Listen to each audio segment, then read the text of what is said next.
the extreme science of life and death. If you're born in one country on Earth, you can expect to live to the age of 90. If you're born in another, you'll be lucky to see 55. That's a huge gap. A lifetime. The difference between raising a family and seeing your grandchildren grow up, or dying before you ever collect a pension. This massive statistical divide exists between two nations at opposite ends of the economic spectrum. The tiny, hyper-wealthy city-state of Monaco, the country with the longest life expectancy, and the African giant, Nigeria, the country with one of the lowest. The easy explanation is to say, it's just money. But life expectancy isn't just about a bank balance. It's a precise, measurable equation governed by four systemic forces: wealth, health, environment, and culture.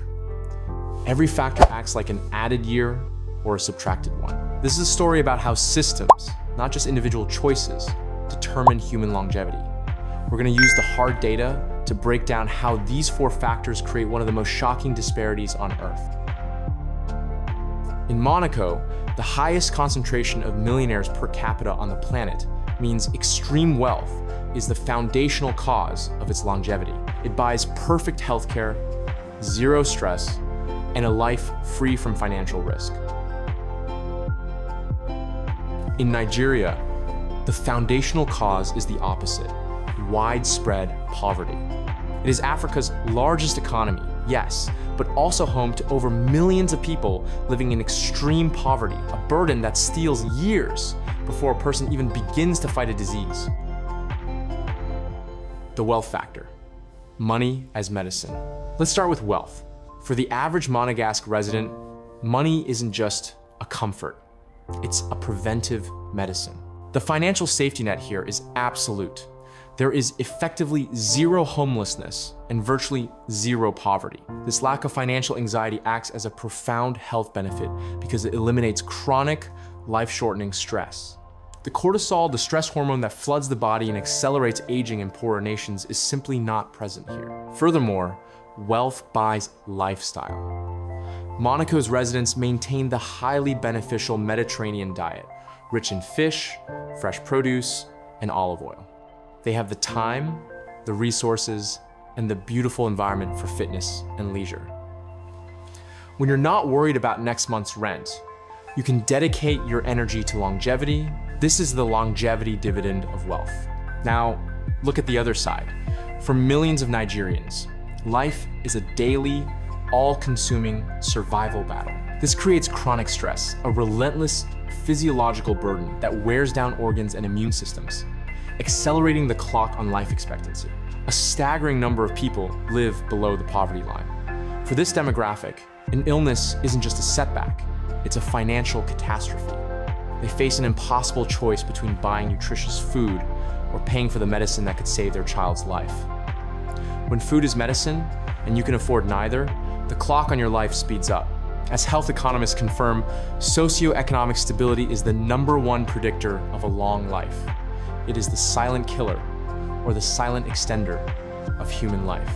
The health factor, infrastructure, and disease. The second pillar is health infrastructure.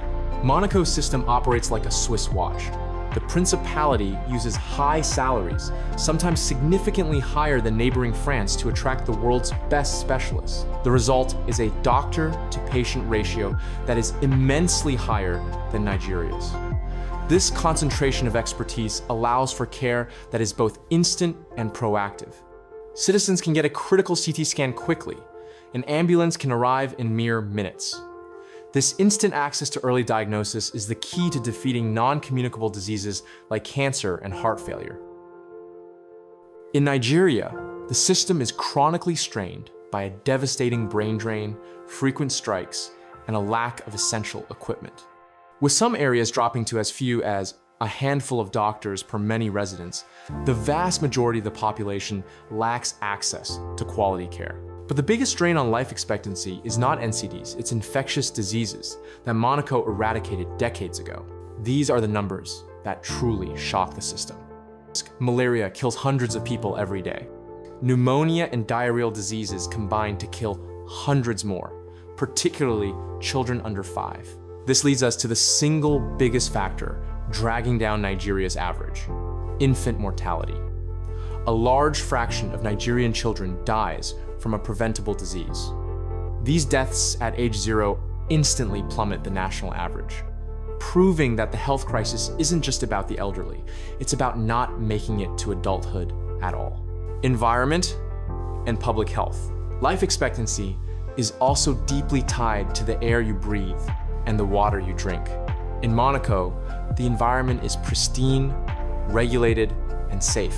In Nigeria, a lack of investment in public health infrastructure is a life-shortening sentence. In dense settlements, poor waste management and a lack of proper sewage means that drinking water is often contaminated.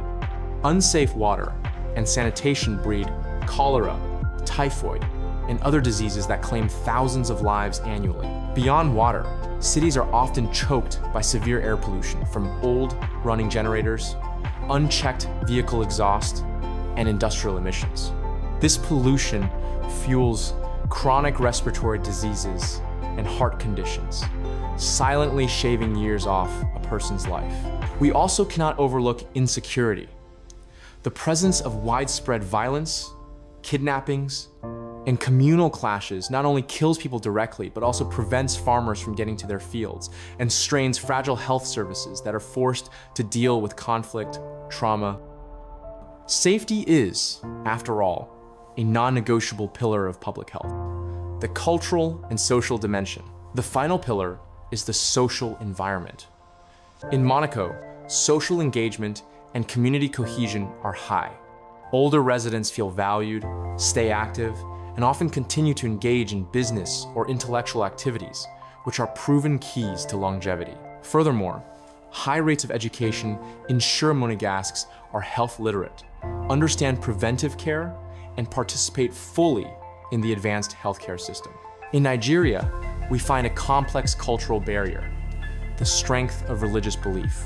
For some, faith is so profound that when faced with a serious illness, they may reject modern medicine in favor of intense prayer, fasting, or miracle cures. While deeply personal, this rejection of timely, science-based care for treatable diseases contributes to needless deaths and shortens the national life average.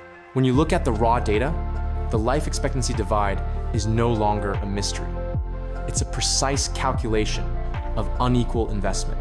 Conclusion: the policy prescription. Monaco's life is extended by wealth, elite care, and a zero-stress environment.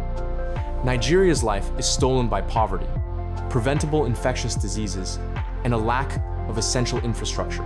The solution is not a miracle pill. It is sustained, focused investment. Universal access to clean water and sanitation, massive funding for primary healthcare centers, aggressive disease prevention campaigns, and effective policy to lift citizens out of extreme poverty. Life expectancy is the ultimate measure of a society's success. When the gap is this wide, it is a stark reminder of our failure to ensure basic human dignity across the globe.